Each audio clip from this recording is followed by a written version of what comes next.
Salut. On va passer un bout de temps ensemble, il faut qu'on profite de chaque seconde. Est-ce que vous êtes avec moi? Ouais. Magnifique, magnifique. Je m'appelle Yassir, vous devez savoir un seul truc. Le plus important, j'adore mes cheveux. J'adore mes cheveux parce qu'ils m'ont offert des opportunités et des malentendus. Moi, grâce à mes cheveux, je me suis retrouvé dans plusieurs chambres d'hôtel près de Saint-Tropez avec 6 femmes différentes. Et je faisais le ménage. Et de dos, on croyait que j'étais la 7e femme de ménage. De dos, on me disait merci madame. Moi, je répondais quoi? Avec plaisir. Ça amuse comme on peut.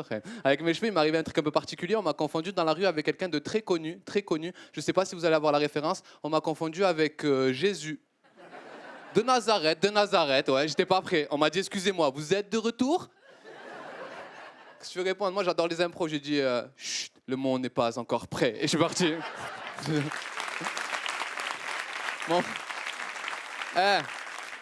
Mon problème, c'est que je reste trop dans le personnage. Il y en a un, il m'a bousculé, il m'a dit excusez-moi automatiquement, mais je vous pardonne. Il y a une blague que j'ose pas faire, c'est aller dans une église, me mettre à côté de la croix, et dès qu'il y a quelqu'un qui passe, je lui fais Chut. Et je vous jure, quand je suis rentré chez moi, j'ai douté devant le miroir, j'ai douté. Je me suis mis devant le miroir et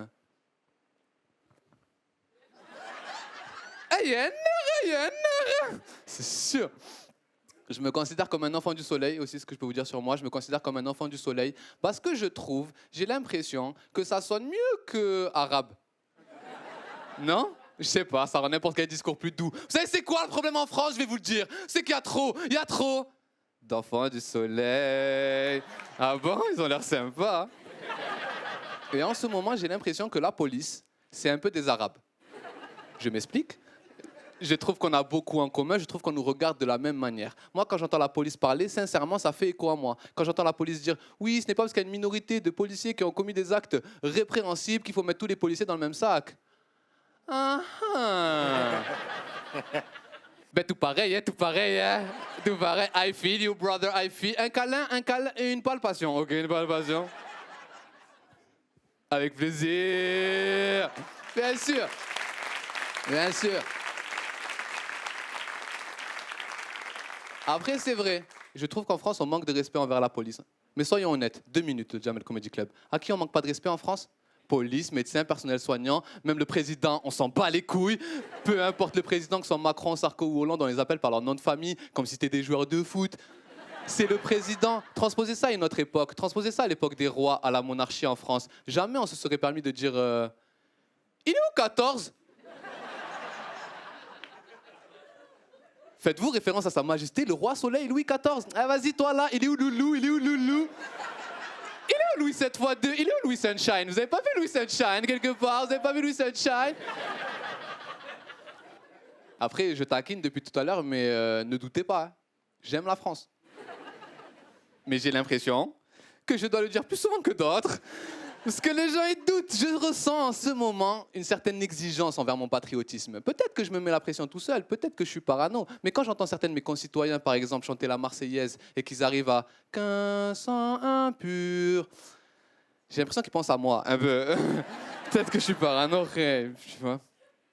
Et on a tous une image différente de la France et on pense qu'en France, on est divisé en couleurs de peau, religion. Je ne suis pas tout à fait d'accord. Tu vois, cette salle prouve qu'on est tous mélangés et tout. Moi, je pense qu'en France, on est divisé en 2 ambiances. La nôtre, celle qu'on partage au quotidien, et l'ambiance des gens qui ne regardent pas le prix. Il y a des gens en France qui ne comptent pas l'oseille. Ça n'a pas l'air de vous choquer apparemment, Psartek. Mais il y a des gens qui ne comptent pas l'argent. Moi, ça m'arrive de ne pas regarder le prix. On a un début de mois, je vais t'inviter à manger. Je ne vais pas regarder le prix. Mais je sais où je t'emmène. Ah, je sais où je t'emmène. 2 menus, 2 boissons, pas de dessert, 19,50 €. Je sors une billet de 20 €. Grand Prince. Gardez la monnaie, gardez la monnaie. Je pense qu'il n'y a que ça qui nous sépare, l'argent. Moi, j'ai une mentalité de pauvre. Hein. Mais c'est une très bonne mentalité, pas de misérabilisme. Je suis très fier. Mentalité de pauvre, c'est une très bonne mentalité parce que ça vous oblige à réfléchir à ce qui est nécessaire dans la vie et ce qui ne l'est pas. Vraiment, par exemple, je vous donne un exemple. Est-ce que c'est vraiment nécessaire l'oreiller dans le cercueil? Non, parce que moi, je me suis renseigné, mourir en France... Ben c'est pas donné, hein. J'ai pas les moyens de mourir, je vous le dis de suite. 8 000 € le cercueil, 8 000 € le cercueil. Je dors sur un clic-clac Ikea.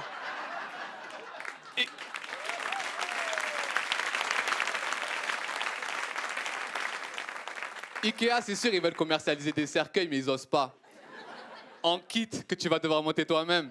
Les pièces en trop, tu t'en fous, laisse-les à l'intérieur, personne n'ira les chercher, quoi. Je m'appelle Yassir, je fais des blagues de pauvres au Jamel Comedy Club, parce que oui, on est fauché, mais on a du goût. Merci beaucoup, je m'appelle Yassir. Merci beaucoup. Yassir. Bravo, mon ami.